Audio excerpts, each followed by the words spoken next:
Hi, I'm your host, K. Reed, and you're tuning in to the K. Reed Show. Our objective is to help motivate, inspire, and transform your thinking to accomplishing your goals, dreams, and visions. And with the understanding of knowing that with God, all things are possible. Join us as we go on this journey. What's up, y'all? This your boy, Jason Weaver. Yes, it's your boy, Jason Weaver from Smart Guy. You know what I'm saying? The Jacksons, the Lion King, all that. Listen, man, I'm always tuned into the K. Reed Show, and I'm honored that he allowed me to come on, man. So y'all stay tuned. Welcome everybody to the K. Reed Show. Hi, I'm K. Reed. It's a wonderful day. It's a phenomenal day. Hope you guys having a blessed one and enjoying the life that God's created for us. If you're just now tuning into the show, today we got a real good treat for you because I have a special guest today that's going to be on the K. Reed Show. I mean, this guy right here is a phenomenal actor, man, singer, just multi-talented writer, producer. It's been around for a long time. Probably since the early 90s. This guy he's appeared in movies called The Brewster's Place. He also, if I say this, I'm gonna give it away. But he played Michael Jackson in the Jackson American Dream. He played in Smart Guy, The Lion King, Drumline, ATL. I mean, he's released songs with Chingy, One Call Away. He's done so many things in his career. Okay. And I'm not even gonna hold him no longer, man. This guy is still doing things today. You probably turn your TV on BET, you'll see him in some type of movie right now. All right, I have no other but Jason Weaver on the line. What's up, baby? Yo, what's going on, K. Reed? How you doing, man? Thanks for having me on the show today, brother. Man, I appreciate you, man. I'm just chilling, man. Appreciate you. You're a legend, bro. You're a living legend. Man. Thank you so much. I'm humbled by that, and thank you, man, for such a great introduction, man. You know, like you were saying, man, I've been in this business for a long time, ever since I was 5 years old. Yeah. And I've been really blessed, man, and really one of the main blessings of being in this business has been having the support of people like yourself and countless others that have been rocking with me for years. So sincerely, man, thank you for having me on the show and allowing me the opportunity to, you know, connect with some of my other fans out there that's wondering what's going on with me. Appreciate it, man. For those that don't know, man, I always wanted to know this myself though. How does one? Cause we all be at home watching TV and everything. You know, you come up with your family and everything. How does a child all of a sudden? How does a child actor or just all of a sudden wake up one day and you in Hollywood? How does that start? Like, are you at home saying, okay, mommy, I want to go out for this role, or dad, I want to go out for this role, and all of a sudden you just end up on TV? How does that happen, bro? No, that's actually a good question, man. No, I mean, with me, I mean, everybody's circumstances are different, or everybody's story is different. Some kids, you know, their parents may kind of like push them into it or introduce them to it. But for me personally, like ever since as far back as I can remember, I've always had a fascination with like cinema and with TV. Like one of the first movies I remember ever seeing was this scary movie done back in the day called Creepshow. Okay. And I remember like looking at that and seeing how it was made and seeing how the monster, because it was a Stephen King film. It was based off a Stephen King like story or whatever. So I was really just fascinated by, like, first of all, the stories, the way that things were shot, and then later on learning like the makeup techniques and things that they were used to bring a lot of those scary characters to life. And then even watching E.T.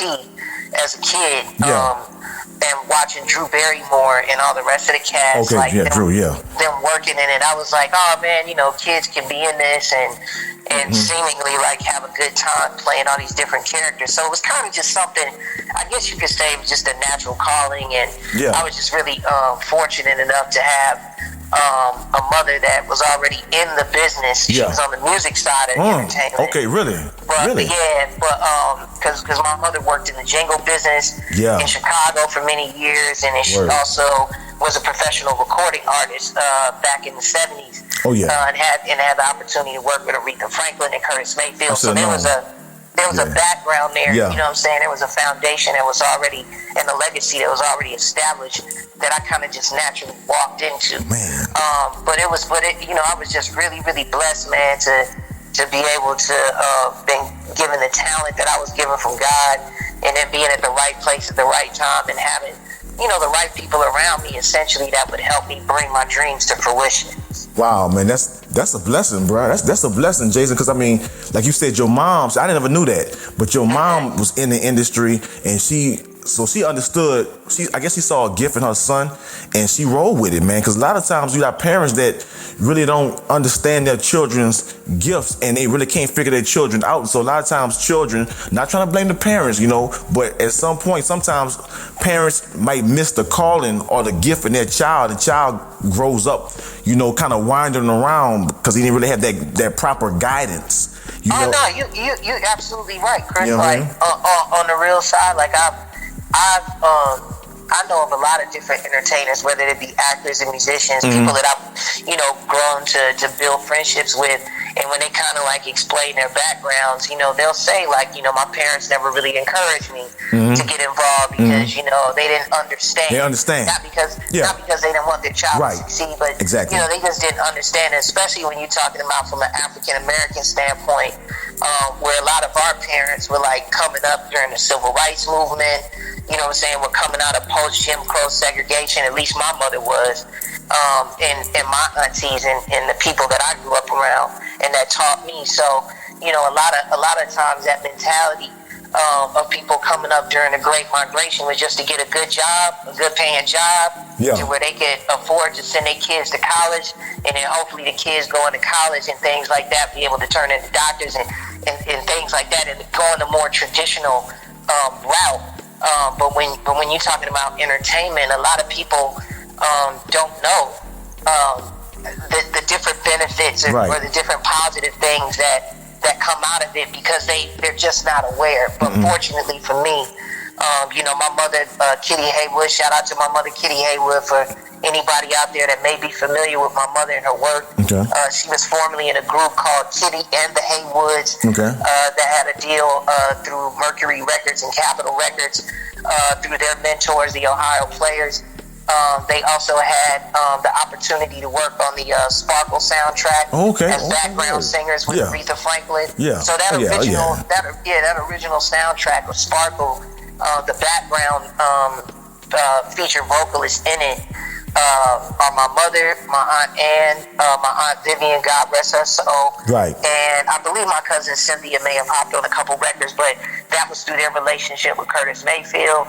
And then, after that, after their stint working as professional recording artists, they transitioned over into becoming jingle singers in Chicago during like the late 70s, all through the 80s, and then eventually my mother retired in like the early to mid 90s. But for years, Chicago back in that time was known as a hub for commercial jingles. So all the major campaigns and spots that you would hear during that time, a lot of those spots and jingles were produced in Chicago. And so a lot of us in that city, especially black people, singers and actors, because you would do like voiceover stuff, a lot of us got our start either doing commercials or doing print ads or doing jingles for some of the major Fortune 500 corporations, because all of the advertising houses in New York, they would outsource that jingle work over to us in Chicago. And that's how we got started. So my first sessions, some of my first things that I ever did in the business were like print ads for Coca-Cola. I did commercials for like Crush, you know what I mean? So that's my drink, like Crush. This is up, man. Shoot, man. See, I'm getting educated. So you deep into this thing, man. You've been deep into this, knee deep into this thing as a babe, man. But absolutely. But when I first really started recognizing you, and I probably could speak for a lot of other people, was in the Jackson American Dream movie, man. When I think about you in that movie, all I think about is I'm going to Kansas City. You smashed that movie, man. How did you get that role as being Michael? I mean, you didn't get the role as Tito or Jermaine. You got that role as a Michael. You know what I'm saying? How did you get that role as the dude in that movie? Oh man, well, first of all, giving all praise and glory to God for just even giving me the opportunity, because it was an extraordinary opportunity to portray an extraordinary individual like Michael Jackson. So first of all, I just want to give him the praise and thanks for that. But basically what happened was, I'd already kind of been working as an actor in Chicago up until that point. Right. Doing feature films here and there and a couple different television shows.